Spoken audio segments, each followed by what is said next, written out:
আসসালামু আলাইকুম প্রিয় সন্দীপবাসী। আজকে দুদিন ধরে শুধু নিউজ দেখতেছি সন্দীপ গাছু হাসপাতালে স্বাস্থ্যগত অনিয়ম।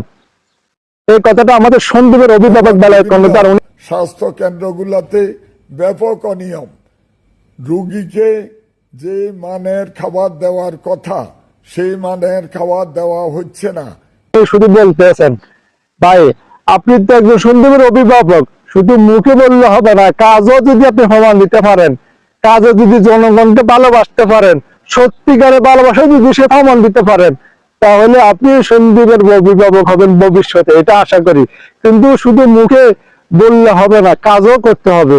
নেতারা তো মুখে বলে কিন্তু কাজের ক্ষেত্রে নাই। ক্যামেরার সামনে আমি সত্যি কথা বলবো, পিছনে কিন্তু আমি সত্যি কথা বলবো না, এটা হবে না। যদি ভালো করতে চান, জনগণ যদি ভালো চান, তাহলে সুন্দর যদি স্বাস্থ্য সব ক্ষেত্রে দুর্নীতি মুক্ত করতে চান, তাহলে অবশ্যই আপনারা যে কোনো একজন অবদান রাখতে হবে। আমরা সাধারণ নাগরিক, আমরা কাম করি খাই, দিন মজুরি বদলে দিলে আমাদের খানা আসে, নাহলে খানা আসে না। আমরা সাধারণ মানুষ, সন্দীপে আমরা শান্তি চাই, দুর্নীতি মুক্ত চাই।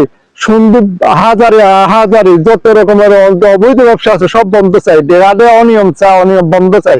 আমরা সাধারণ নাগরিক হিসেবে আমার এটা দায়িত্ব, কর্তব্য।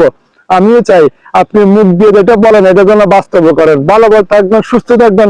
সন্দীপবাসী ভালো চাই। আসসালামু আলাইকুম।